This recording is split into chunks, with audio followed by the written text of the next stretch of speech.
Hello, my name is Camille Corbett and I shall be doing a book review on Silas Marner by George Eliot.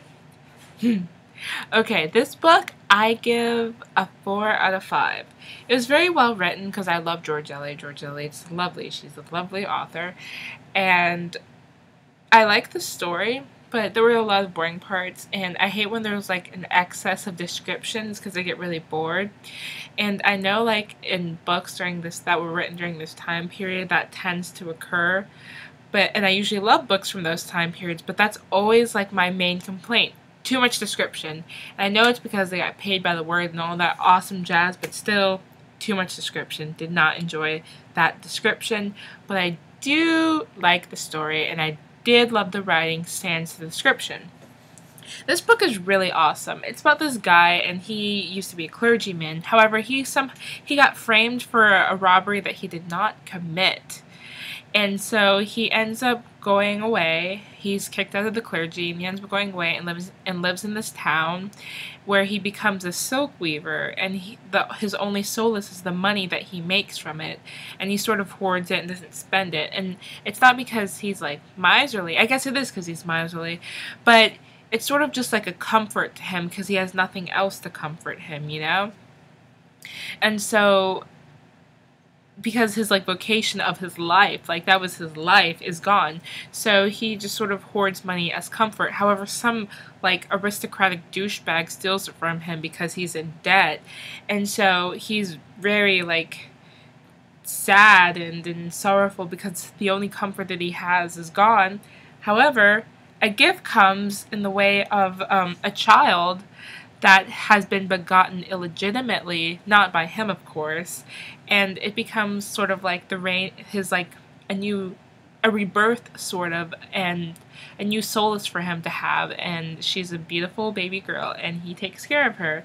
And this is what the book is about. It's about a man initially starting out in life as like having his life planned out because he's a clergyman, and finding a solace, and finding that it wasn't a good solace, and finding a new reason for life eventually. And it all ends up beautifully and happily, and it's a beautiful book, and it's lovely, and it's really well written, and I say check it out. It's beautiful. It's George Eliot, and she's amazing. So let me read to you a bit of it. It's on my nifty Kindle. In the days when spinning wheels hummed busily in the farmhouses, and even great ladies clothed in silk and thread lace had their toy spinning wheels of polished oak, there might be seen in districts far away among the lanes or deep in the bosom of the hills certain pallid, undersized men, who by the side of the brawny country folk looked like the remnants of a disinherited race.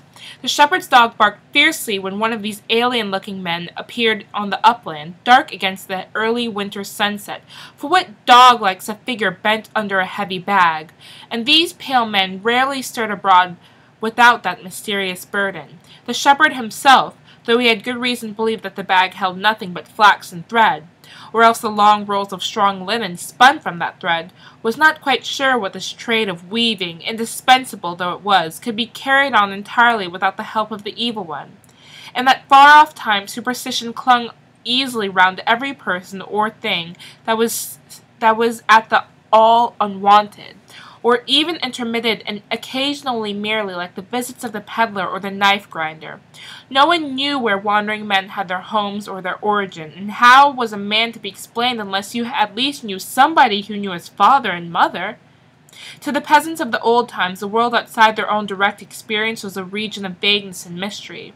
To their untraveled thought of state of wandering was a conception as dim as the winter of life of the shallows that came back with the spring, and even the settler, if he came from distant parts, hardly ever ceased to be viewed with a remnant of distrust, which would have been prevented any surprise if long course of inoffensive conduct on his part had ended in the commission of a crime, especially if he had any reputation for knowledge, or showed any skill or handicraft. As you can tell, it's a beautiful book. It's really well written. Check it out. It's awesome. Bye.